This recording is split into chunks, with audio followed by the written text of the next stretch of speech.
Good morning, ladies and gentlemen. Welcome to Frontenac County Council meeting of Wednesday, January the 18th, 2023. We will call the meeting to order. Do you want the movers or you want to read the motion first? Okay. So, Warden, we do have quorum. Okay, sorry. Resolve that council resolve itself into the committee of the whole closed session, or are you wanting the first part, calling the meeting to order? All in favor? No, we don't need a motion to call them to order. Okay. We need we're going to ask now, instead of just pre-doing it, we're going to ask for a mover and a seconder of the motion. So resolve that the council resolve itself in the committee of the whole closed session as authorized under the Municipal Act Section 239 of the Municipal Act to consider adoption of closed minutes of the meeting held December 31st, 2022, labor relations or employee negotiations as it is related to negotiations with CUPE 2290, OPSU 462, and CUPE 109. A position, plan, procedure, criteria, or instructions to be applied to any negotiations carried on or to be carried on by or on behalf of the municipality or local board as it relates to the Howe Island Ferry operations, a proposed or pending acquisition or disposal of land by the municipality or local board as it relates to property acquisition for the K&P Trail. Do we have a mover?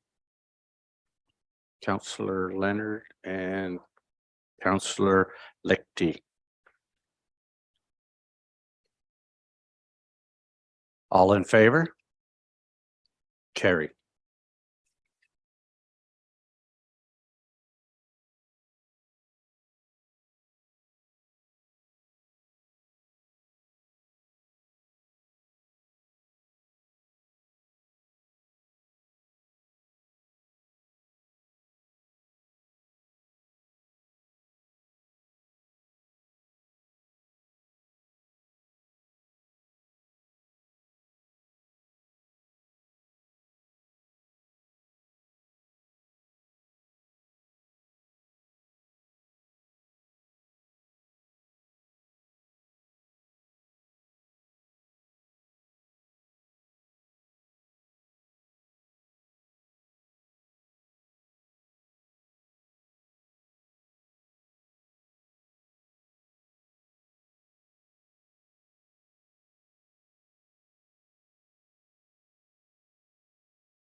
Are we ready? Okay, welcome back. Be it resolved that Council rise. Do you still want to recess or?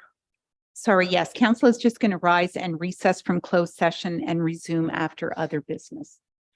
So we just need a mover in a second. Moved by Councillor Gowdy, seconded by Councillor Leonard. All in favor? Carried.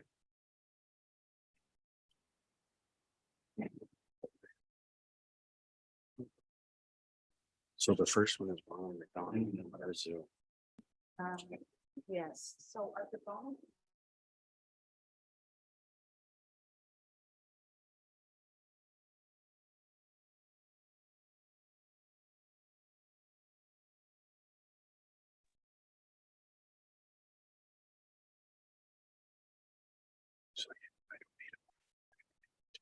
Yes. Okay, we're ready.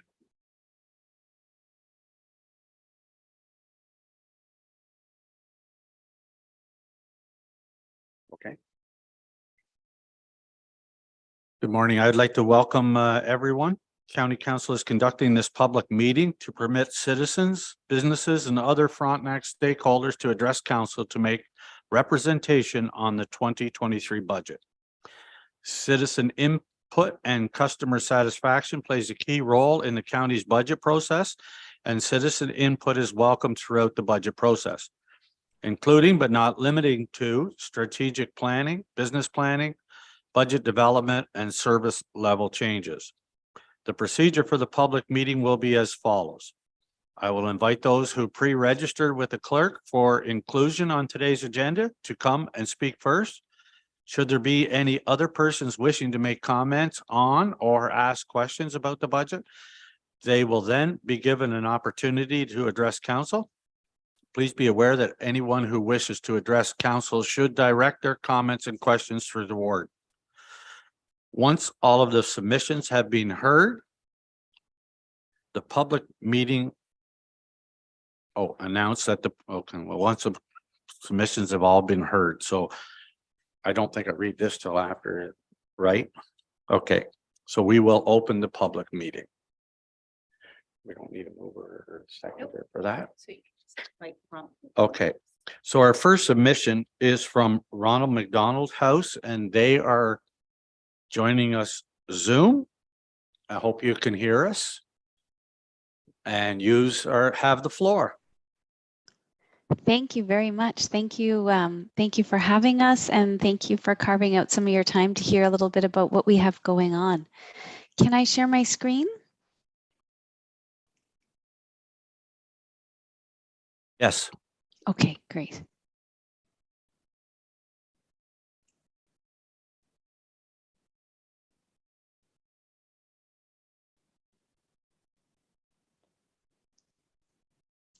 All right, so we're here. My name is Christine Hardy, and I'm the CEO of Ronald McDonald House here in Ottawa. And I'm here together with my colleague, Cynthia Little, who is our campaign director. Good morning. Have any of you stayed at Ronald McDonald House by chance? Okay, well, 65% of Canadian children live outside of a home that is outside of a city that is home to a children's hospital.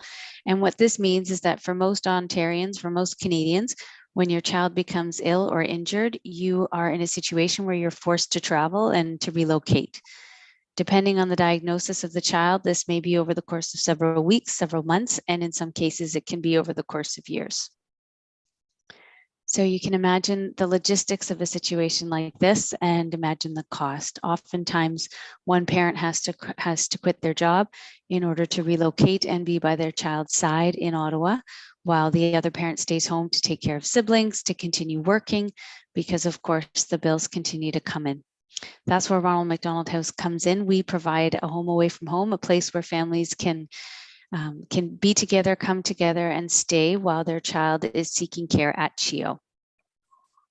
So this is a photo of the outside of our building. If you haven't seen us, we were built in 1984. We were one of the original 5 original houses built in Canada, and we've remained the same size ever since.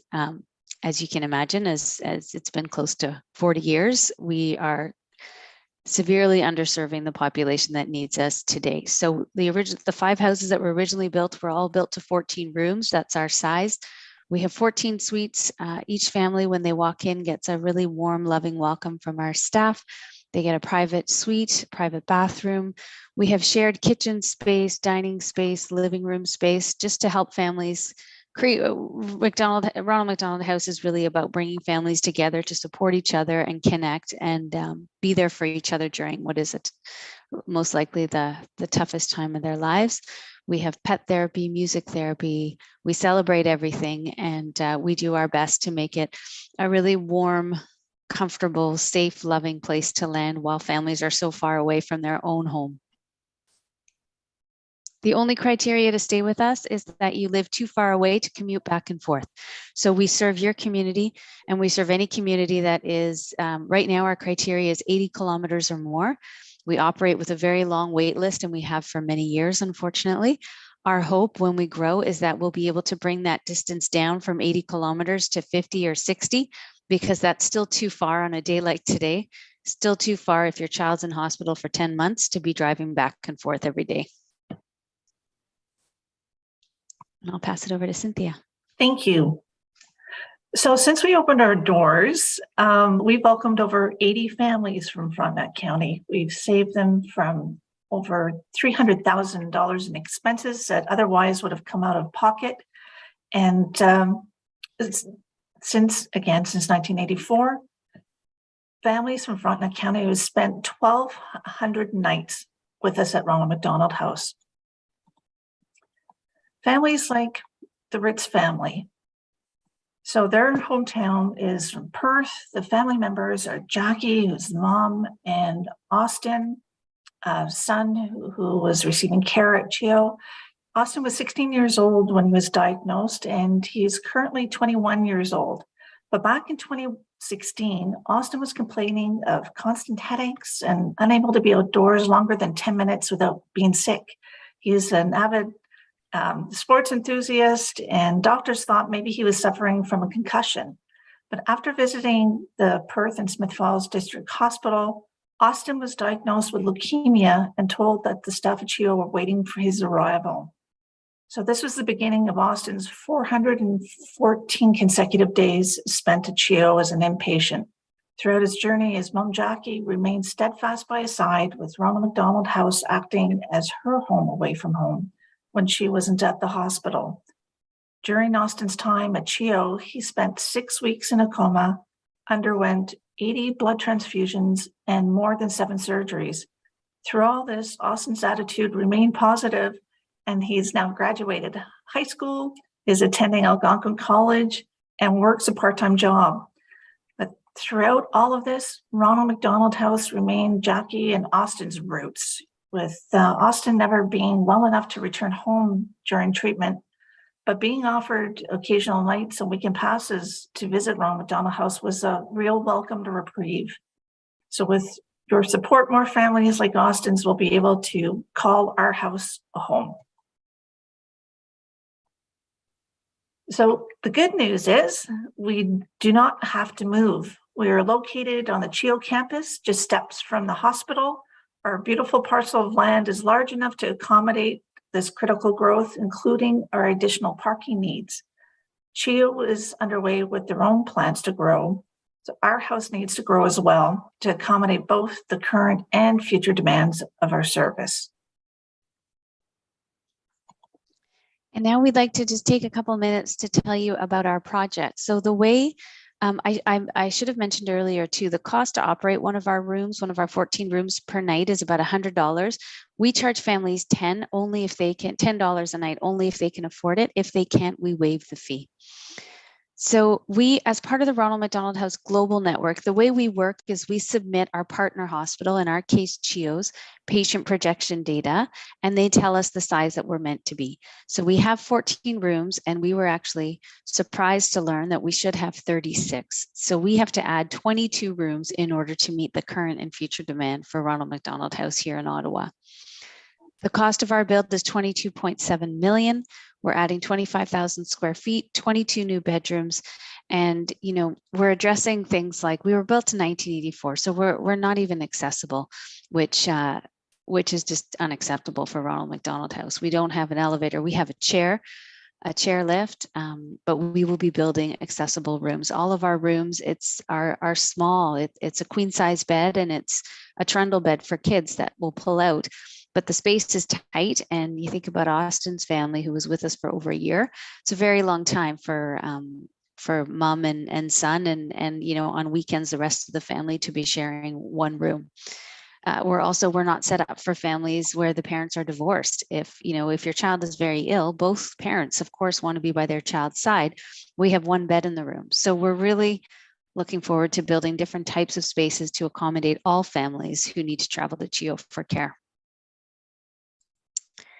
And here's our timeline. So we've received all of our approvals. We leased our land from CHEO. We're right across the road, and they've approved our design. We're just moving into construction documents now. Our city site plan application is in. We were extremely fortunate. We applied for Infrastructure Canada, had a grant of to build green and inclusive buildings, so to build net zero carbon, and our design was complete and we were ready to go, and all we needed was the funding. So we were very fortunate with our timing. We applied, and about a year later we heard the good news that we will receive 9.37 million from the federal government towards our $22.7 million project. We're the only house in Canada that received it, and we're thrilled about that. Now, with 80% of the funds committed, which is where we are at, we can break ground. So as per our application to Infrastructure Canada, we have to adhere to the timeline we submitted, and we're breaking ground in April. So in 3 months from now. We still have, as I'll tell you in a second, we still have 4.3 million to raise. We have an ask out for 3 to the province, which we haven't heard back on. And we're busily meeting with the communities we serve and donors, potential donors in Ottawa, to try and reach that goal. It'll take about 14 months to build, and we expect that our doors will be open in the fall of 2024. And we just like to take a minute to explain the relationship with McDonald's, because I know a lot of people think that we should be funded by McDonald's, but the reality is Ronald McDonald Houses across the country have become a part of healthcare. We've become a part of family-centered care, really. If you can't stay at a Ronald McDonald House at one of the children's hospitals across Canada, the alternatives are cost prohibitive. No family has, a nest egg set aside for 400 some nights at a hotel or at an Airbnb, especially while you probably have to quit your job, one of your parents, to be by your child's side. So the children's hospitals have come to really depend on us to have enough space, and the cost to operate our houses across the country is 30 million a year. So that's obviously too much for a country full of franchisees to shoulder. And so they endeavor to fund at least a third of our operations in every city. And then the remaining 2/3 we fundraise for ourselves privately. And we're not healthcare and we're not housing, so we don't receive any funds from government. This Infrastructure Canada grant is the first that we've ever received, but we don't receive anything annually to support our operational dollars. That said, our McDonald's owner operators are very committed to the house. In addition to funding for at least a third of our operations, they've committed $500,000 to our capital campaign out of their own pockets, and they're going to run a French fries campaign and do different things to help us, but we still have a lot of fundraising to do. Here are just a few photos from our grant announcement. So with this federal grant, we will be building carbon neutral, LEED Gold, and Rick Hansen Gold certified. So we're really excited about the building that we're able to build thanks to this grant. And we look forward to hopefully welcoming you all to come and take a peek when it's open. Here's our fundraising. So to date, we are at 18.4 million out of 22.7. Of course, the federal grant is a huge chunk of that. Knowing that this was coming and that we've operated with a long wait list for many years, our board had carefully set aside 4.5 million. The CHEO Foundation is very eager for us to have more space. They have contributed generously 500,000. Our local, as I mentioned, McDonald's owner operators, 500,000, and then a number of corporations and individual donors. It's a bit tricky because a lot of us see us as an Ottawa charity, but we don't actually serve Ottawa. We serve communities like Frontenac County, and we serve anybody who lives outside of Ottawa. So, and we also launched our capital campaign at around the same time that COVID launched itself, making it more difficult. So it's been tricky, but I think we've done quite well considering. And if the province comes through, then our gap will become smaller. So our ask to you today is that that you consider making a gift to our campaign to help us serve all families who need to travel, all families from your neighborhoods and from anywhere outside of Ottawa who find themselves in the difficult situation of needing a place to stay while their child is sick. Thank you. Thank you. We'll see if anybody on council has some questions or comments, or I don't see any. I actually wrote down a few things, but when you said that there are 80 families from Frontenac County, are you including the city of Kingston? No, You're not That's including not- that? that's- That's okay. no. And I would assume this is an Eastern Ontario ask, so there must be a cutoff of what? Are we talking Kingston toward Ottawa, or is it Belleville, or?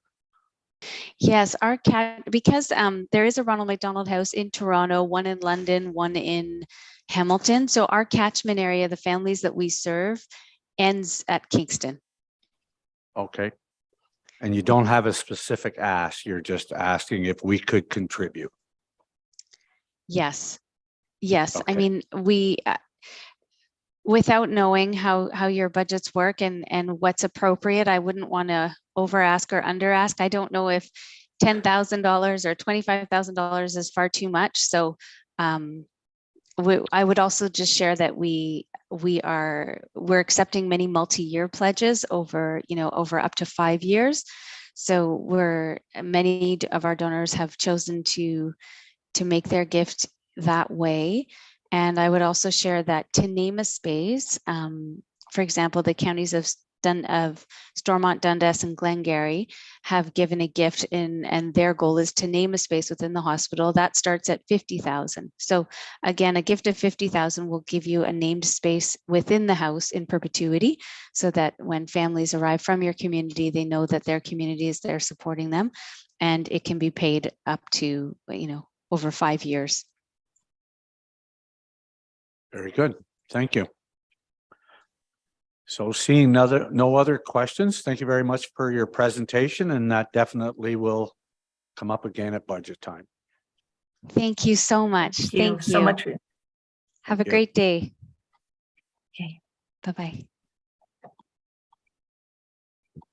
And next we have Ellen Mortfield from the Food Policy Council.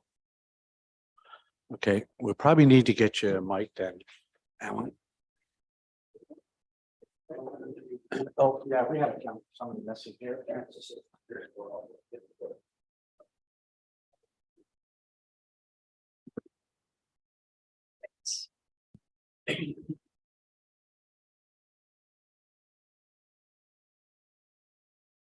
Welcome. Thank you, Mayor and Warden and councilors. Thanks for inviting us here this morning. I just wanted to update you on the Food Policy Council. Some of you may be familiar with this. The county endorsed the food charter that was developed in 2012. And shortly after that, the Food Policy Council was developed as a result of that food charter. And if anybody wants information on the food charter or the council, we do have a website, foodpolicykfla.ca. So the history is there, but what we're working on and what we have been working on is basically food as a human right, and making sure that food is secure, accessible, and we have a sustainable food system in our region. According to the charter, we're working on food commitments that celebrate community and culture, that promote the health of individuals, families, and communities, improving education, protecting our environment, upholding social justice, and fostering economic sustainability. So our task is really advancing and implementing the food charter. We have a pretty diverse group of individuals, including doctors, social workers, representatives from area councils, and interested individuals. I myself work up the street at Southern Frontenac Community Services, operating food bank and family services there. And so that is my interest in local food. Our recent work has included advocacy for basic income to combat food insecurity. We've been working with the provincial government on Bill 216, which aims to advance school food programs and try to make sure that food literacy and food skills are embedded in our curriculum from grade 1 to grade 12. We also host special events. In December, there was a long food movement guest speaker event at Kingston City Hall. We collaborated on that with the National Farmers Union and Loving Spoonful to bring that guest speaker into town. Right now, we are working on another public film screening. It's a film called Generation Growth. In early March, we'll be hosting that. It'll be an online film viewing, followed by a discussion with local project leaders, such as Al McDonald, who is working on the interesting project right here in Loughborough Public School, and to try to encourage similar programs in our local schools. We're also working with Queen's University on a food asset mapping project. And this will be an excellent resource to be able to identify food sources, food producers, food retailers, various food assets that exist within the KFLA area. We are also working on the initial research with a group of Queen's students for the development of a community food security report card, which will be similar to those completed in Thunder Bay and the Food Counts Pan-Canadian report card. And this will give us a baseline information as to our food resources and so we can measure our progress in improving our local food security. Members of the Food Policy Council are also involved in planning for the annual Open Farms event, Kingston Fall Fair, Parham Fair, and many other community initiatives. We really look forward to working on these projects with the support of Frontenac County. And we thank you for appointing a representative to join us on the council. In the past, council has provided financial support in the amount of $500, which helps us to maintain our website and promote our community events. So it's a small ask, but it is very important to us. And I think we're doing important work for the county and for our communities. Please contact me at your convenience if you have any questions about the Food Policy Council or for more ways that we can involve and assist you in other food initiatives throughout the region. Thanks for your time this morning. Thank you. And council has this handout from the food policy already. And as I'm sure everybody has realized in the last couple of years, food security and stability is probably as important as ever. So as like with everyone else, if there are no questions, that request will go to the budget. Okay. Thank you for coming to this morning to present. Thanks very much.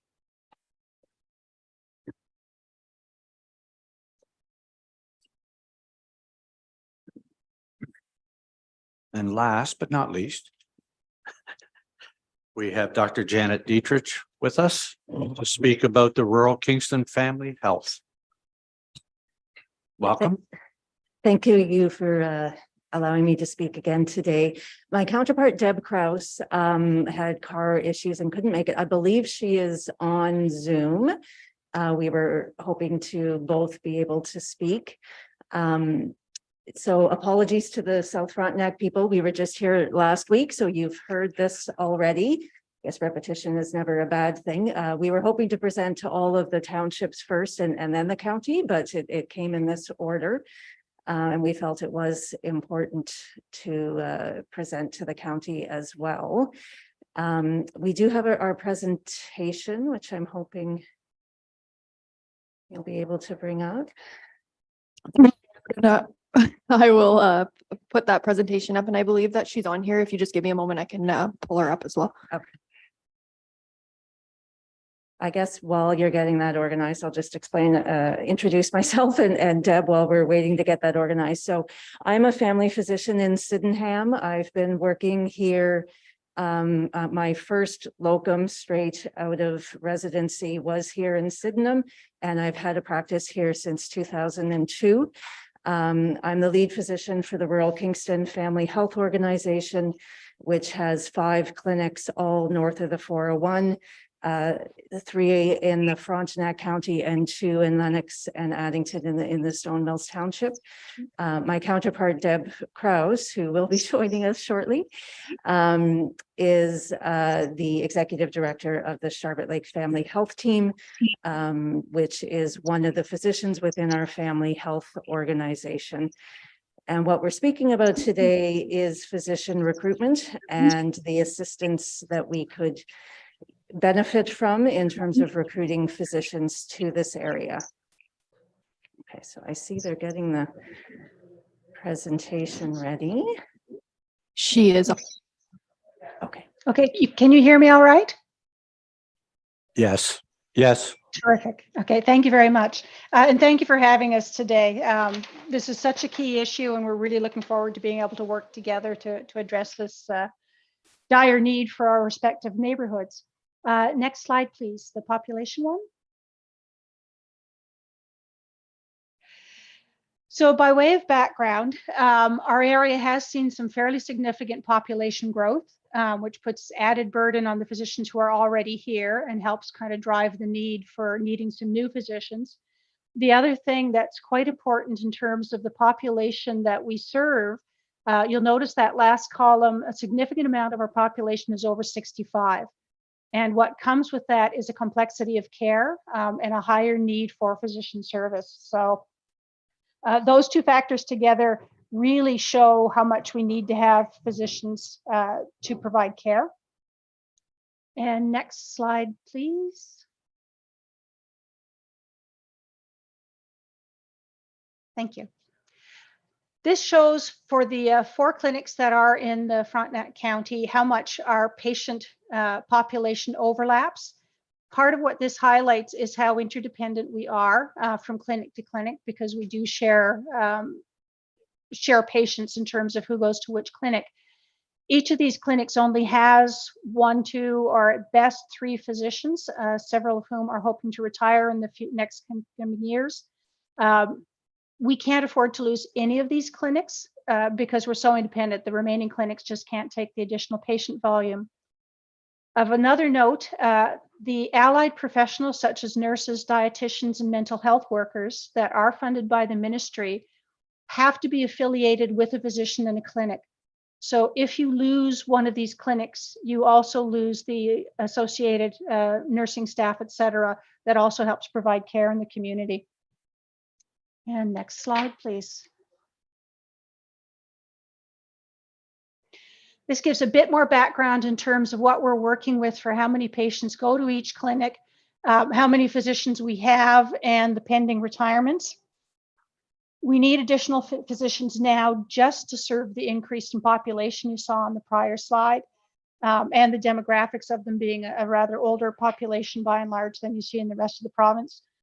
We've got added pressure on physician recruiting with the retirements that you see pending in the final column. And next slide, please. So this is a little bit about our region. One of the things of note is we do see a lot of patients from Kingston. In Kingston, they see some of ours, but you'll notice that there's like 29,000 unattached patients in Kingston who do not have a regular family physician. This also helps highlight that interdependency across the healthcare system. As various clinics aren't taking new patients or close, it puts added burden on the clinics around them. Of particular note, which kind of highlights where we're at today, that bottom point talks about how few physicians we have per 100,000 people. You see much greater availability of physicians in urban areas such as Toronto versus where we are here for our Southeast Local Health Integration Network, which is only 138 family providers per 100,000 people. And I'll turn it over to Dr. Dietrich for outlining some of the things that we can do to resolve this.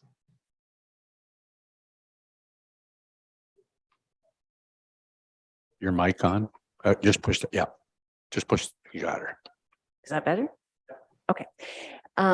So this is from a survey of family medicine residents as they're graduating as to where they're looking to practice.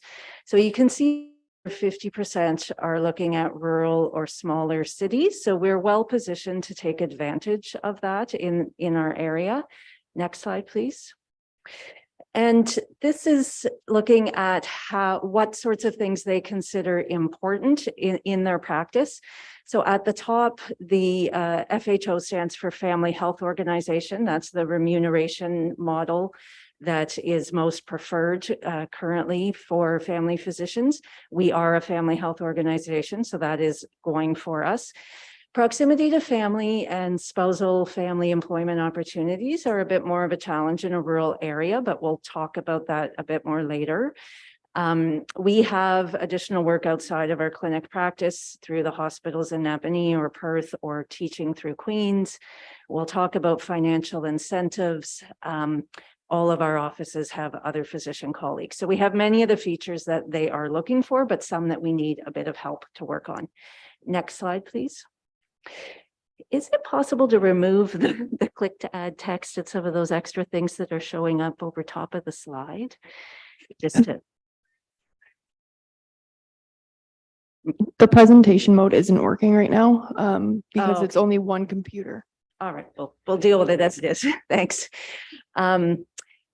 So again, this is how they plan to look for a job. Starting at the bottom, looking for places where they've had preceptors. So we do take students and residents in the hope that one day they will come back to our community and work here. But that takes many years for them to complete their training. We are advertising with Health Force Ontario. We're going to talk as well about physician recruiters and job fairs as one of the areas where we could use assistance. Next slide, please. So these are the sorts of supports that we're looking for through each one with a slide. And I've included in the request to present today, I did include a supplement that outlines the specific costs associated with each of these in more detail. Next slide, please.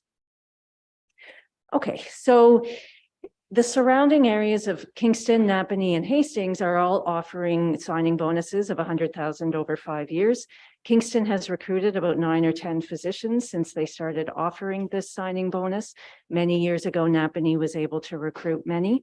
We are a little island surrounded by areas with bonuses, which puts South Frontenac at a disadvantage.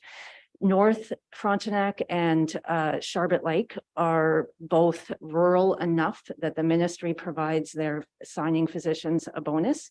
Sharbot Lake is at a little bit less than the 100,000, so a top up to put them to a level playing field with the rest of the area would be helpful.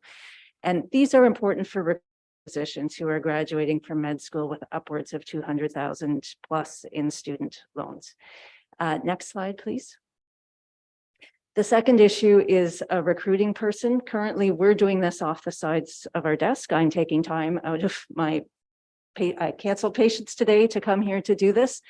This is not our area of expertise. It's not our job. We would benefit from having a dedicated physician recruiter who knows how to do this in the best way. At a booth, a conference that we attended last year, we were one of the few booths that didn't have an actual dedicated recruiter. A part-time would be fine. That runs about $25,000 a year. The second option is a headhunter, where you only pay if they successfully place a person. Next slide. We did get some financial assistance from the townships to attend a conference last year with a recruitment booth at it. These come up every year through the Society of Rural Physicians, as well as the universities offer career fairs. So assistance with paying for the booth or swag that you can hand out that's labeled with your contact information and that highlights our local businesses would be helpful as well. Next slide, please.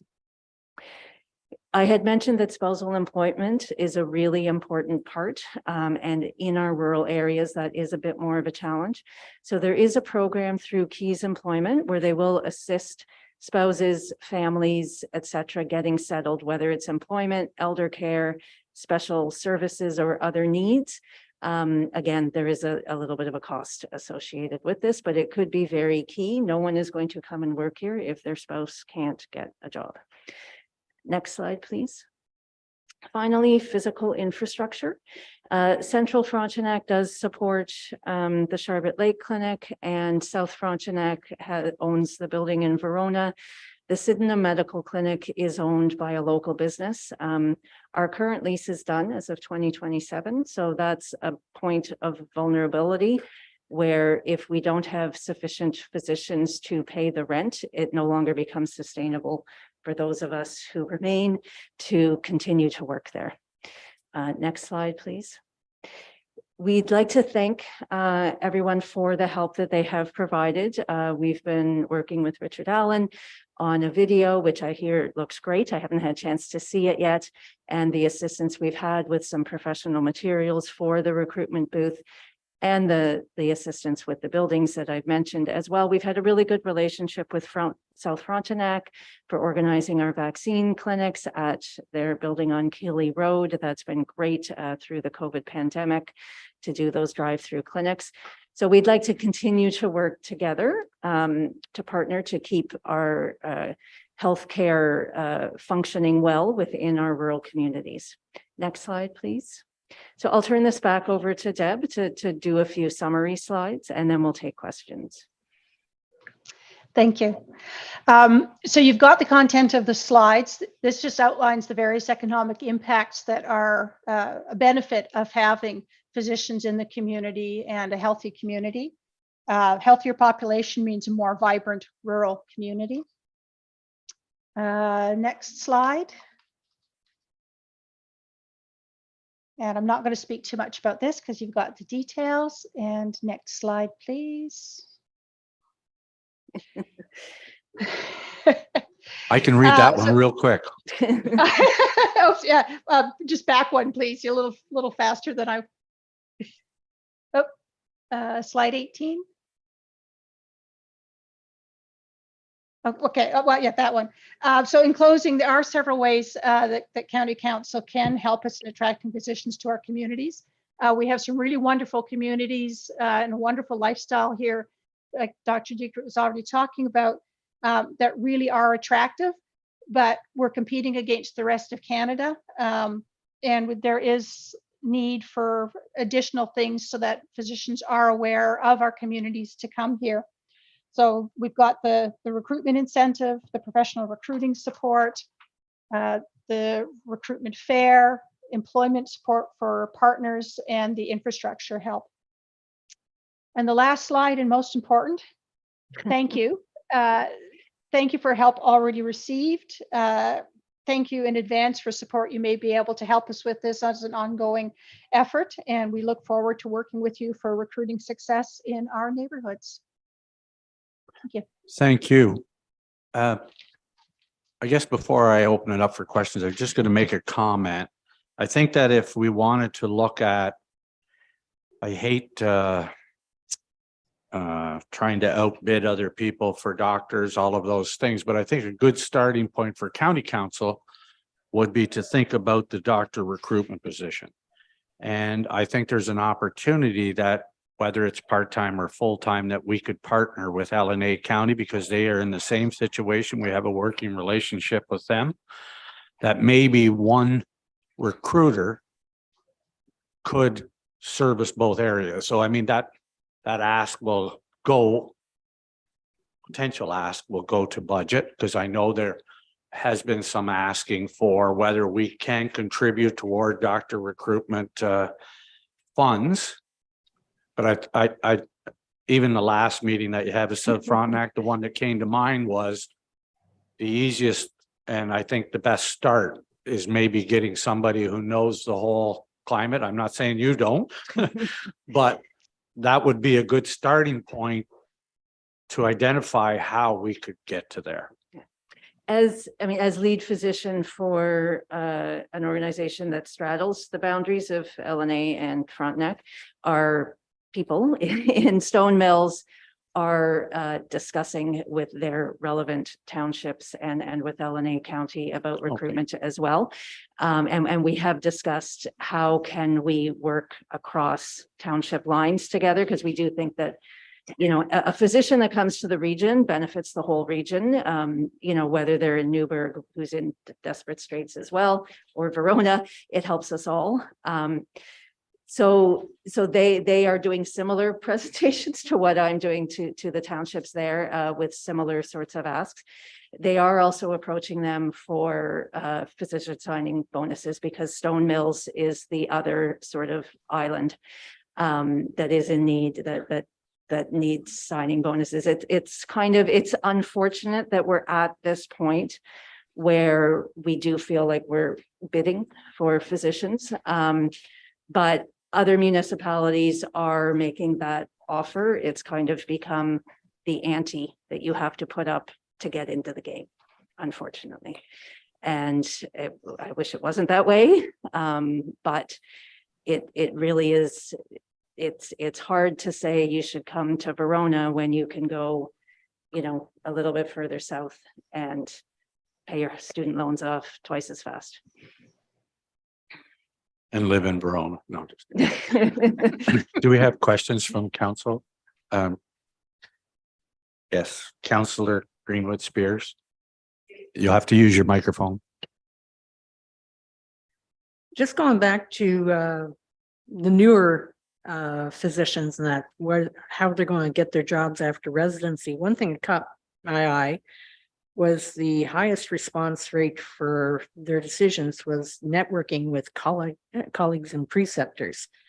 And so I'm just thinking to be the devil's advocate regarding the signing bonus, where we can be out competed by much bigger places. For example, what happened in Napanee just the other day for nurse practitioners going up to 160,000, how many that it just becomes a fight that we might not win, or at least not be standoffish from. And I'm looking at, as you pointed out, you were already a FHO and on that note, that there's quite a few changes that occurred as of April this year for HFOs. Is there a problem with you getting to 6 physicians at your site, or are you required instead of the 3 that has been the ideal? Yes, so Because that factors in. so now to start a new FHO, you have to have a minimum of 6. So our FO covers Charlotte Lake, Verona, Sydenham, Tamworth, and Newburgh. Between all of those clinics, we have 9 physicians So you count currently. them, okay. So we're fine. We're probably further apart in distance than the new regulations would allow, but we're grandfathered because we already exist in that arrangement. Okay, because it looked like you need to get some special permission, even though it's delayed for anybody that was already established and that, but if you're confident that it's not an issue, that's great. And one other thing that was catching my attention was the variable of this area being rural, and would it be perhaps more beneficial if we provided some funding to the existing physicians that might have the opportunity to be that messenger rather than a recruiter? Because a recruiter, I've worked with professional recruiters for healthcare and will be in competition with hospitals that just basically have more money and more things to offer. But having that connection with colleagues, with the preceptors and the residents, is really that human connection, and then having in your back pocket the cost of living in the rural setting compared to being in Kingston. And on that note, when I noticed the comparator between Kingston and Toronto, and there's no comparison, because Toronto's compare Kingston to maybe Oshawa or some other more reasonable sized town. We'll never compete with them for the number of physicians per 100,000. But I just think that if we have our best salespeople, the people that are already here as physicians, and also sing the praises of what it really means to live in the county, and that we'd actually have a better competitive edge than just saying, okay, yeah, we'll try to match $100,000 signing, which is really, 20 to 25,000 over the course of a year type of thing. So it's not really that big. And that compared to lifestyle choices, if we can turn around and say, yes, we have childcare spaces. Yes, we have homes that have 4 and 5 bedrooms, things of that nature. Or yes, I find decreased stress in dealing with Toronto traffic or even Kingston traffic, whatever. I just had that. Yes. Can't hear you, Jeanette. Okay.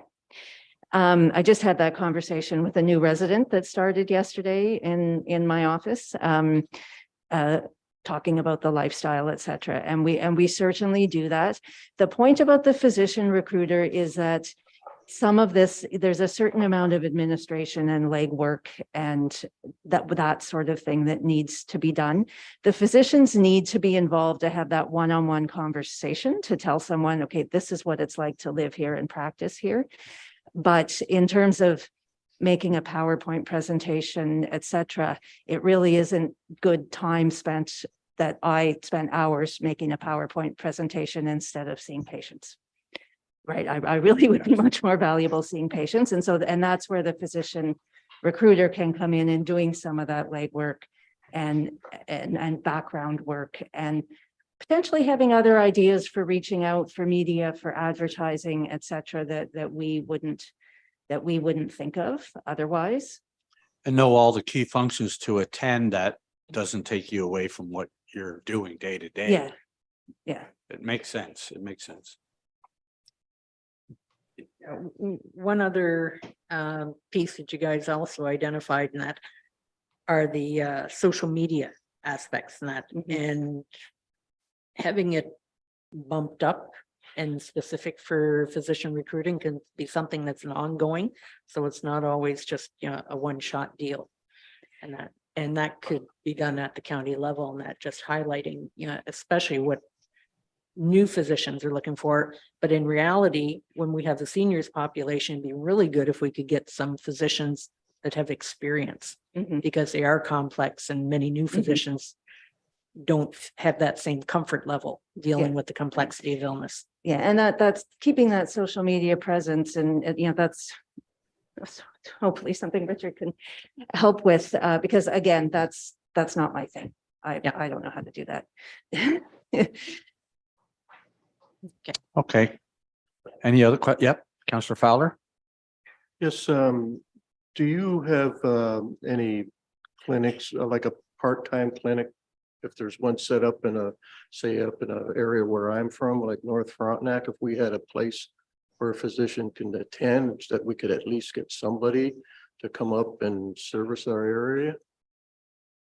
Would that help? So Northbrook is already in North Frontenac.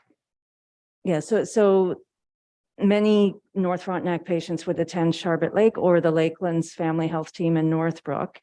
Are you talking more something local, like a physician that would come out for half a day so patients didn't have to drive, that kind of thing? Yeah, I was sort of thinking along that line, like all of us have to drive out of North Frontenac to see a doctor. Right, It's just a certain fact. amount of distance, And yes. and also there are times of the year, like the summer, when we have an influx of population because Exactly. we have all the part-time people coming up for the summer. There is an opportunity, there might be a need to be fulfilled, having a physician available within North Frontenac. It would be something that would be considered, but we need to have the physician bodies to do that. That's the sort of thing that Lakelands does. In Northbrook, they send a physician up to Denby on a regular basis, sort of like a satellite clinic. But again, that requires the bodies to do that. Most of you probably know Peter Bell. He's pretty much an institution in this area. But he's looking to retire. If we can't replace him in Sharbot Lake, we're in pretty dire straits. And I know he's been wanting to retire for a while. Yeah, Yeah. he's very, very active. yeah, we're lucky to have them in the area, but you know, it would be nice to be able to have something a little further north as well. Yeah, and that's what we're hoping to be able to do, is to provide that service across the whole region, but it requires the physicians to be able to do that. And the thing that's different with our rural clinics, when you have 1 or 2 or 3 physicians, if you lose one, the whole clinic goes down. If you're in Kingston and you have a 15 clinic or 15 physician office, one person has a car accident, the other 14 can pick up the slack. But you know, if Charlotte Lake is very vulnerable, Verona, with one physician managing a 2 physician office for 6.5 years, she came, her first practice intended to take over 1 practice, ended up with 2. And she's done an absolutely wonderful, wonderful job and is incredibly dedicated. Most people would have left a long time ago. But that's not sustainable. And if something happens to Dr. Gibbons in Verona, that clinic's gone. And once it's gone, you're not going to get someone to come out and start from scratch again. That's incredibly rare these days. Physicians, they want to walk in turnkey, have a mentor, have other people to work with. They're not going to come and start something from scratch. Without The surrounding so- clinics also have such a high patient volume for Mhm. how many physicians we have. We're not able to absorb extra patients. Yeah. So if, So for when- example, something happened to Sabra Gibbons, we would be very hard pressed to take patients north of Verona, and Sydenham would be hard pressed to take the patients Mhm. south. So the patients, it's not even about driving. There's just not enough physicians to absorb the load if a clinic goes. So the slide that we had on recruitment was just to keep our current complement. That does nothing to take on unattached people, to look after the 2,600 extra people that we've added with no additional medical resources in the last 5 years, or the fact that our population continues to age, or the summer influx of people. So, you know, really, I mean, those physicians that we said we need, you need to add a couple more just to count for those extra needs. And I've noticed even with my own doctor in Kingston, now they've joined a clinic, right? So all the doctors can have time off, can do these things, and they all cover over, right? So that's what they like to have, is extra bodies that they can come and go a little bit more. So Yeah. they're Our- kind of going together like that, but Yeah. I was just gonna ask Counselor Smith if she had any comments. She's not in the room. She's out there somewhere, but I just thought in case she had a My comment. friend. The only comment, can you hear me? Yes, Okay. The comment is we have been searching and we have not had success. So it is time that we look at some other way of doing this. And, you know, as Jeanette said, everybody's fighting for the same thing. So money, personality, beautiful place to live. We have the selling factors, but we aren't able to do it. The docs can't do it. They're too busy doing day-to-day and evening work. So I would certainly agree with looking at having a headhunter do some work for us, depending on the cost that we can afford, because budgets this year are hellish. thank you, Fran. Counselor Greenwood Spears. Just a question that I know the government has been allowing foreign trained healthcare workers more and more access finally to get into the healthcare system. And there always used to be one for physicians if they got assigned to a hospital. And that, have they broadened it out that we might be able to get a foreign trained physician to a family health organization? Health Force Ontario, which is the province's kind of human resources for physician placements across the province, does have a special area that addresses foreign trained medical grads. And there's different categories depending on what their basis of their training is. Certain countries like England and Australia have a pretty direct stream in, and they can go anywhere. Other foreign grads, depending on what their education system is, there's testing process, and oftentimes they have to do residency and such, or even a year or two of medical school before they can actually practice as a physician, just in terms of maintaining Ontario and Canadian-based health standards. So depending on what you're looking at for a foreign grad, the process will take a year to multiple years. It is broader, there is better support than there used to be, but frankly, this is a global issue. So even to get foreign medical grads, the ones that want to apply are coming from countries that usually need a lot more time and additional training here. So they're not likely to be able to step in and fill an office spot in the next year or two. Okay, thank you. Oh, Councillor Saunders. Thank you for your presentation. As one of the 29,000 people who doesn't have a family doctor, I can totally relate. Is there a role for nurse practitioners in this? So we have nurse practitioners through the family health team in Charlotte Lake, and we have one in Sydenham. The physician in Verona privately pays a nurse practitioner, so they are part of our system. They're funded through different mechanisms.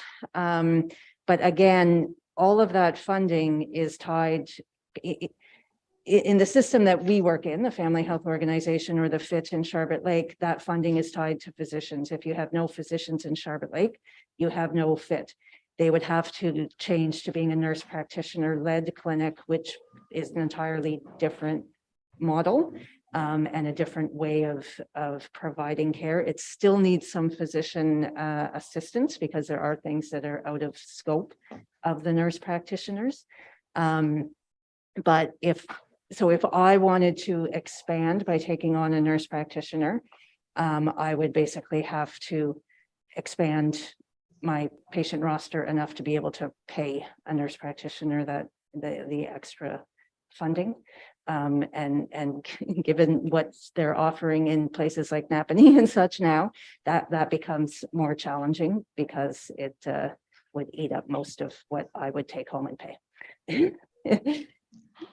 And ministry paid nurse practitioners, such as we have with the family health team in Charlotte Lake, the ministry only allows a certain number of nurses on your staff. And for example, we're not allowed any more nurses on our staff, regular nurse, registered nurses or nurse practitioners. So within a ministry paid system, there are caps unless you do a totally separate nurse practitioner clinic. And the totally separate nurse practitioner led clinics, because they're nurses and not physicians through OMA, they only take on attached patients. So you can put a pitch in the ministry to set up a whole separate clinic, but understanding that patients aren't actually rostered there. They can get care there. They do, because of complexity, probably still need physician help. So we're back to still needing physicians in the system to support even that. I will also just say that through the Ontario Health Team, Napanee, our area, and Kingston are one Ontario Health Team. We are looking at different models of primary care that would have different mixes of physicians, nurse practitioners, other allied health teams. But those things take years to put together a business plan, get it approved by the ministry, get the physical space, bodies to work there. So that's not something that's going to happen in the next, year. And we have a dire need. Well, we had a dire need 6.5 years ago. So, and it's still there. Well, thank you both for taking the time to do the presentation, and I'm sure these conversations will be coming up. I hope you won't consider me rude if I step out, but I have a patient booked at 10:30. No, I'm sure they're wondering where you are. Sitting in the waiting room already going, Thank you very much for your time and for hearing us out. yeah, thank you.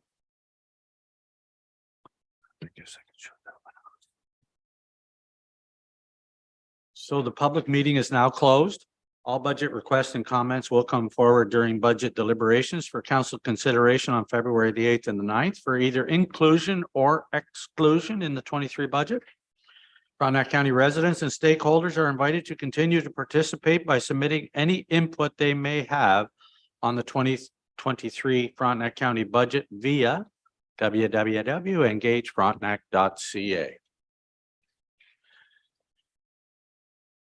Is there any disclosure of pecuniary interest in the general nature of? Yes, Councillor Lichty. I have one, concerns the KNP Trail. Went through the integrity training last week, and the integrity commissioner or the individual providing the direction to us or the training suggested we write that out and read it. I have written that out, but there are landowners' names in my dissertation, which isn't very long. So I'm just going to read it, and instead of naming the landowners, I'll just landowner 1, landowner 2, landowner 3. Or can I rename the names? Asking our clerk, I thought if you have a dissertation, you just hand it into the clerk for it to be on file and just declare that you have a conflict. Well, that's perfect. So in the minutes, we do need to disclose the general nature of the conflict. So if you can just tell me the general nature, you can hand it in as, we would need to handle it in as well, because it goes up on the website. In total, there are 5 landowners, of which one if I fell over him, I wouldn't know who he is. The other 4, I have general relations with. One of them is a personal friend, distantly related to my wife. And another one is an adjacent property owner that has done some things that could negatively impact their property, which would cause issues, possibly financial, possibly not. It depends on what the county eventually does with the direction of the trail and so on. So I'd feel a lot more comfortable not being involved and gladly would step out of the meeting for that. And I'll hand you this at break or whatever. Yep, nope, that's great. Thank you. Do we have a mover to adopt the minutes of the December 21st, 22 council meeting? Councillor Greenwood Spears, seconded by Councillor Fowler. Any comments or questions? All in favor? Carried. We're going to move into committee of the whole, and I think just to make it easy, the deputy warden has said she doesn't mind taking the time off. So I guess I will just stay in the chair. If that's okay. I think it'll be faster if you do it than if I do it from here. Thanks, Fran. Okay. Then do we have a mover to move into committee of the whole? Councillor Leonard? I'll second Seconded that. by Councillor. Okay, got it. I'm running a blank on names today. All in favor? Yes. So I know everybody's been kind of waiting, but I'm going to take a 5-minute break. If you haven't got enough coffee, you do need to get rid of one probably.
Thank you.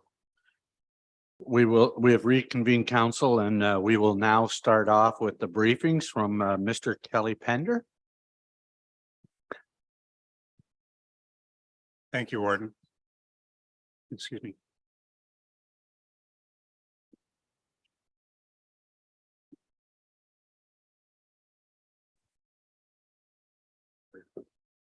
I'll just get started while Brianna's bringing up the presentation. Thank you very much.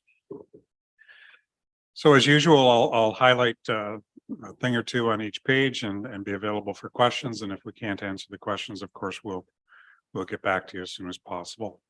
So this is our report for January the 18th, covering the period since last December. Next slide, please. Several meetings that we've attended. I'll talk a little bit more about the Eastern Ontario Wardens Caucus from last week. But a couple that I want to highlight on this is the Ministry of Environment, Conservation and Parks meeting regarding communal services in rural areas. Mr. Gallivan and Louise Fragnito, the CIO from South Frontenac, and myself met with senior staff from the ministry to give them some background information prior to meeting with the minister on at Roma next week. Part of the issue involves the servicing requirements for the housing development in Verona. And while this is a South Frontenac issue, it has ramifications across the entire Frontenac region, in particular where ground source water is being extracted for water purposes. So for example, in Charlotte Lake, if they're using the lake, these conditions don't apply. But if you're using ground source water in Charlotte Lake, they would, or in Verona, they do apply. So there are parallel processes within the ministry to approve those. So under source water protection, which is part of the Conservation Authority mandate, and through the environmental assessment process as part of the general EA process for approval of such works. Our position with the ministry, and we'll reiterate this with Minister Piccini next week, is that there shouldn't be two processes with two different requirements and potentially two different results coming through the same ministry, that they should be aligned. We're not opposed to following the environmental regulations. In fact, Frontenac County, that's our big selling point. So being part of an EA process isn't our concern. It's that the Source Water Protection Committee says one thing and the ministry says another, that they need to be aligned. So at the staff level, we will be meeting with the source water protection people, as well as the communal servicing people, and hopefully be able to come to a resolution there. And we will be meeting with Minister Piccini next week at Roma. Today, Louise Fragnito is meeting as part of the budget presentation for the province of Ontario. Frontenac County and South Frontenac were invited to participate in that. And with our council meeting, Louise is representing our interests there. And she will be following up on the discussion that we had with Minister Clark last year about participating in funding for our municipal service corporation as part of our startup costs. So that ask will be formally made today, and we appreciate Louise taking the lead on that. So we will be following up with the ministry staff with a written submission after that, and we did provide a written submission to the minister last year. So we will continue to work on that. I'd also like to highlight our pre-launch meeting with Explorer Solutions, who council approved in December to conduct our strategic planning exercise. And thank you to Deputy Warden Smith, who participated in that, as well as our startup meeting as the chair of the administrative committee.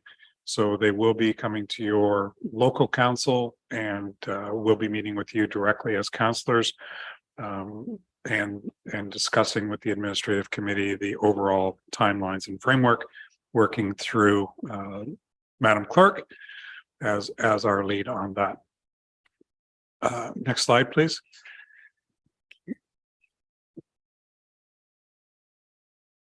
Last week, we had the inaugural meeting of the Eastern Ontario Wardens Caucus here in Kingston. So a home game for Frontenac County. But it was 2 days of meetings. The first day past wardens attend, as well as the incoming wardens as a bit of a handoff. We had a working session with Strategy Corp, Sabine Matheson from Strategy Corp, to talk about, our lobbying efforts for 2023, which will commence next week at the Roma conference. The priorities that have been identified by the Wardens Caucus include the 7-and-7 housing strategy. So with that, for example, a housing project in Verona or Charlotte Lake or wherever could participate in joint procurement for housing. And we'll be making that presentation in August at the Roma Convention. The Wardens Caucus approved the hiring of a consultant to help out with the business plan. And that will be coming back to each of the 13 members of the Wardens Caucus with more detailed information. The steering committee has been set up, and I'm quite confident that we will have local representation. As a county, we continue to emphasize that communal services is a strategic part of this for rural Ontario. If we do nothing, all of the housing development will be in the urban areas along the 401 corridor. And I think it's safe to say that the 13 wardens and mayors, as part of the Wardens Caucus, is working hard to ensure that rural Ontario has rental housing options. And we'll be coming back to you with a lot more information on that. The other priorities for the Wardens Caucus for this year, we will be meeting with the minister with regards to long-term care and continuing to emphasize our two most important issues, which is the health human resource crisis.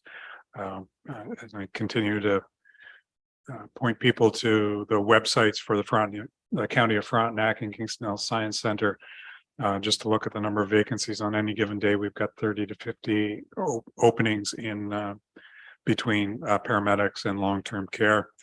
And our second issue is capital funding, which we did a study along with the other members of the caucus last year to look at the funding. There are 3 county homes within Eastern Ontario currently under redevelopment, Golden Plough in Northumberland, the new home in Prescott Russell, and the new home in the United Counties of Leeds and Grenville.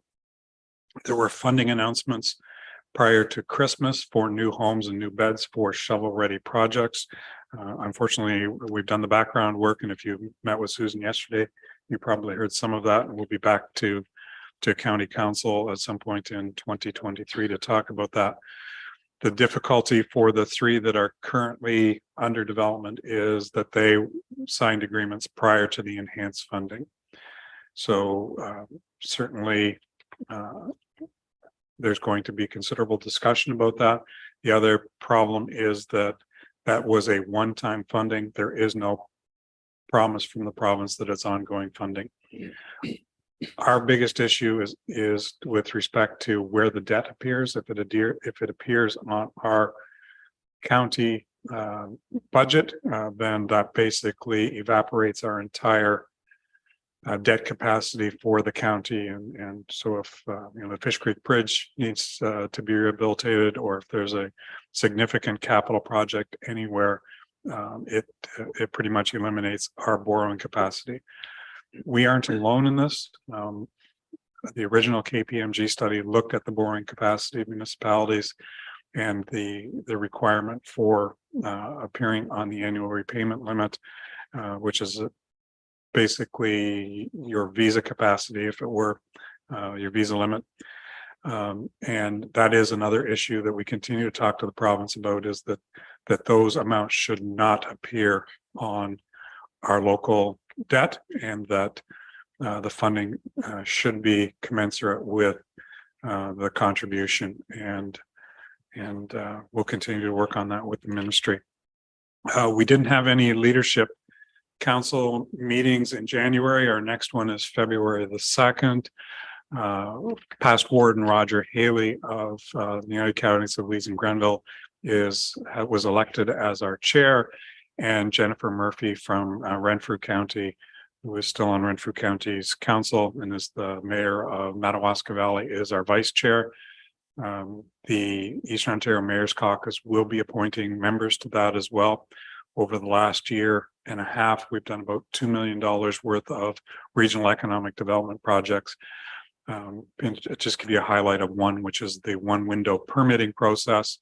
To give you an example, if a trucker was to take an oversized load from Cobourg to Chalk River related to the nuclear plant, there are 30 some permits required to go through the municipalities. The Eastern Ontario Leadership Caucus is now working with the Public Works Engineers of Ontario to roll this out across Ontario. It's been piloted in Eastern Ontario, developed in Eastern Ontario with Transnomus, which is a company out of Renfrew County. You'll now be able to do that online, one click of the button. It plans the route and pays for all the fees in one location. And I think we all understand that, while there may have been 30 permits technically required, most truckers were not following the process. So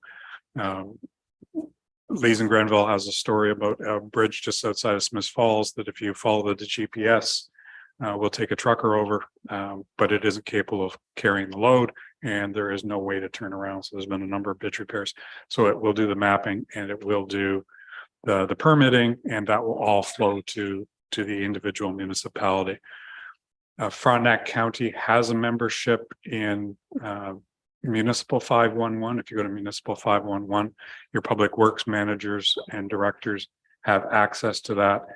And it also is used as part of the emergency response because let's say there's a road out in North Frontenac. Darwin, as the public works manager, posts that to Municipal 511 and emergency services know their way around. Same thing with trucking companies. So we're trying to promote these regional projects made in Eastern Ontario as initiatives that can be applicable across all of Ontario. And we thank the members of the Eastern Ontario Leadership Council for their hard work and dedication on that. Next week, we will be meeting with the Warden's Caucus again on Sunday afternoon, meeting with the multi-minister delegation to talk about the priorities of the counties. We are also updating the 2019 paramedic study that was approved by this council in December, as we are the host, and was approved by the OWC on Friday. So that is underway and we'll be reporting back on that. And finally, we'll also be meeting with the province and the Minister of Health with regards to Ontario health teams and our continued lobbying for municipal representation on Ontario health teams across all of Ontario. AMO calculates that we spend over $2 billion in direct healthcare and considerably more than that in indirect healthcare. And we believe that municipalities deserve a place at the table when healthcare decisions are being made that would affect Fairmount or Frontenac paramedics or the delivery of family health teams. So the warden will be with us and we're jointly with Lennox and Addington County on that. Next slide, please. AMO communications, and a lot of this has centered around the past month around events at Roma this week or next week. Just to note that the nominations report for Roma Board Elections is now available online, and we do have a Frontenac representative running, Mr. Hudel from North Frontenac. Next slide, please. Next Gen 911, and if you met with Kevin yesterday, I'm sure he gave you a little heads up on that. So your local municipality had the opportunity to submit applications for grant funding to support that. At the county, we do the mapping and general coordination, but each municipality signs the agreement, the PSAB agreement with Bell Canada. Is it signed with Kevin? Yeah. So your individual municipalities are part of that. And as of last week, we're at about 80% of the roads in Frontenac County verified to bring us up to speed. Big thank you to Frontenac Islands, who was our prototype and demonstration project. So the islands are pretty much all done, probably 99% done. And we're working our way further north, and we should be done at some point in the summer of this year. Next slide, please. Federal matters, the COVID resilience stream program, up to 80% of the cost for municipal infrastructures.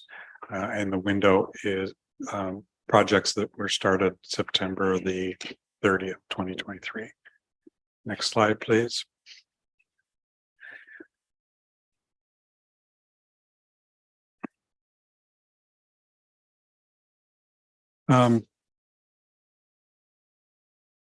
Yeah, well, next slide, please. We'll talk about the administrative office building. So we do have our bi-weekly meeting this Friday to review progress to date.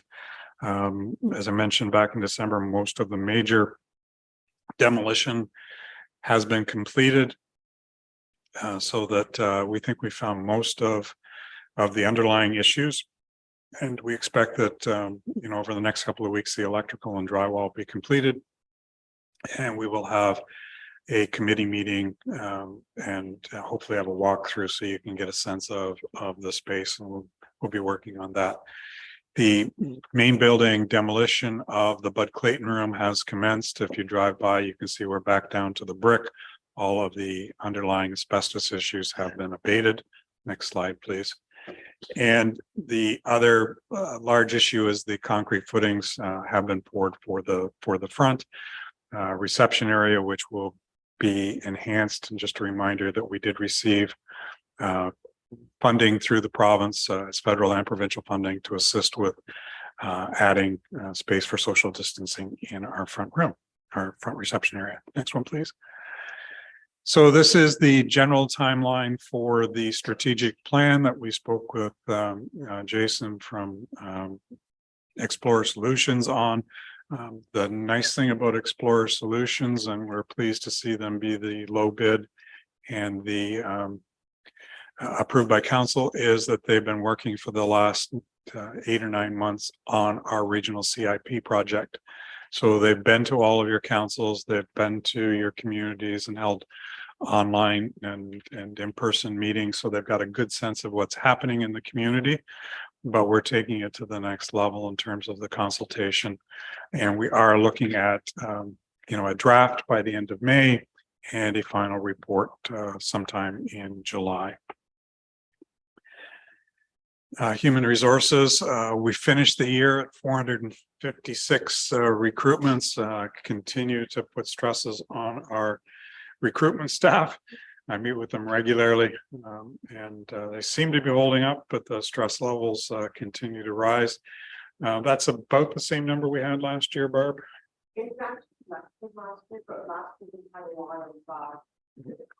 Temp hires, yeah. Labor relations, all three of our unions, we continue to negotiate. We do have conciliation and booked for QP 2290 and QP 109. We've been passing dates back and forth and hope to have a date for sometime late winter, early spring shortly.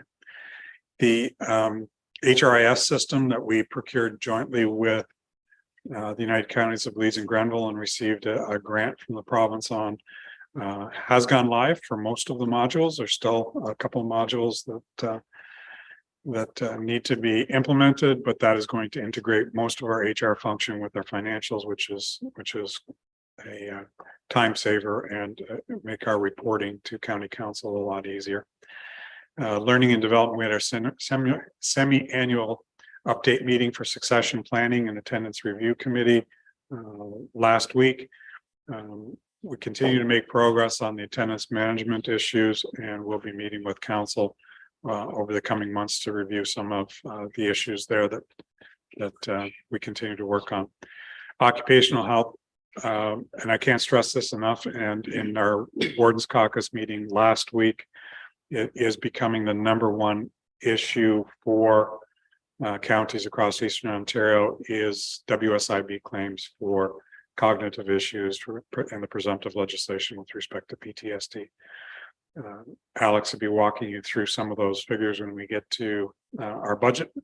But they are falling to our bottom line, and it is significant. And I know there are fire departments and police departments across Ontario, and I don't know the state of your own individual fire departments where the same thing is happening. And part of the paramedic review is a deeper dive into what those costs are so that we can go to the ministry. And, you know, we certainly respect and understand the issue from a paramedic standpoint. But the burden on municipal taxpayers is growing, and I don't see any significant end in sight. We have removed, as we transition out of a more active COVID phase, we have removed our 24/7 COVID line, which our occupational health nurse carried for the most part. We phased that out as of December the 31st. So now reporting is back to the standard report to your supervisor rather than centralized, so that we can report to the medical officer of health. Happy news, we did receive our 2 ambulances that we ordered in 2021. The more troubling news, and we weren't expecting that. We were expecting that it would take a fair bit longer than that. The more disappointing news is that the remount program that we entered into several years ago, which saves us a fair bit of money over the years, over the lifespan of an ambulance, has been suspended by our supplier. They hope to get back at it at some point, but it's going to mean we're going to be doing some significant juggling of vehicles. Paramedics responded to an unusually high call volume over Christmas, road closures and blizzard conditions, and we thank the paramedics. Your local public works departments did yeoman duty, and I know your fire departments were in the same position. That there were a number of calls that required emergency response staff to be out on a road that probably shouldn't have been on the road, and we thank them for their service. One more, please. These are the 2 reports that for paramedics. Just a reminder that the one on the right is our 10-year human resources plan, facility master plan. The one on the left is the one with the check mark, is the one that we're redoing with the Warden's Caucus. The one on the left, the review of Eastern Ontario paramedic services, will give us a better understanding of the growth of paramedic services through the pandemic and predictions going forward.